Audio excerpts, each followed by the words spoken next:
caulked, and then, which I just did. This got stained yesterday, but now because this caulk is wet, it's got to dry. I'll stain this in a little bit. And then I'm down here on the baseboard, same thing.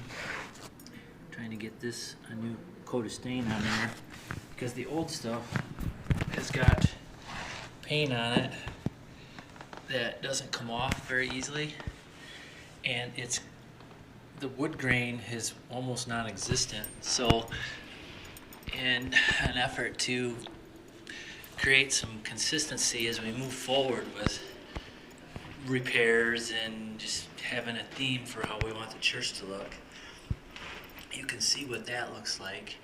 I ran out of caulk because this needs to be caulked right here. I can stick my fingers down in there. I may have to try to screw that to the wall because that's a lot of caulk right there.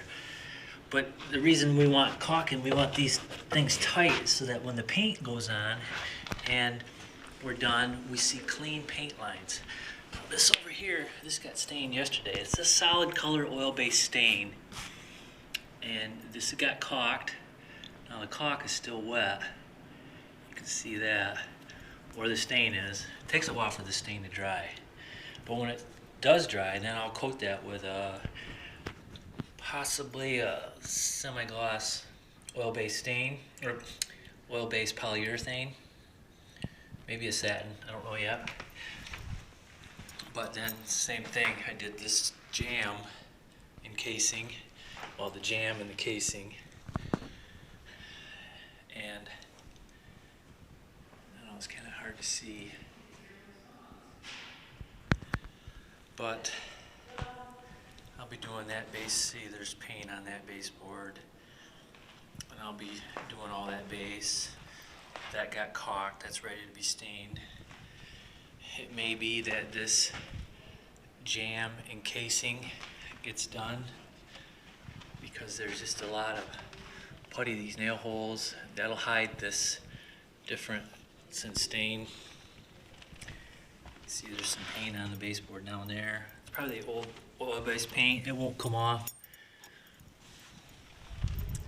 So, and then I stained that trim board up there.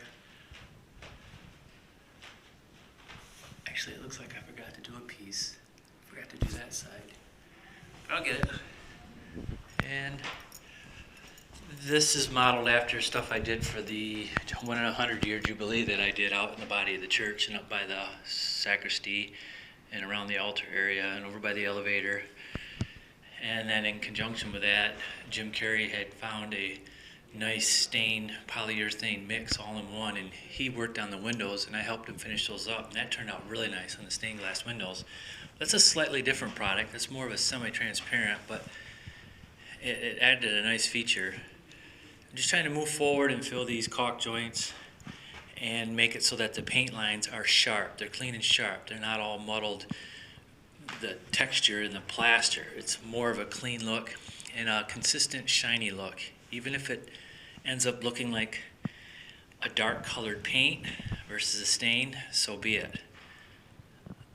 From a maintenance perspective and just touch up and this and that, this will be more manageable and still provide that look of awe and just what we want, the look that we want in the church.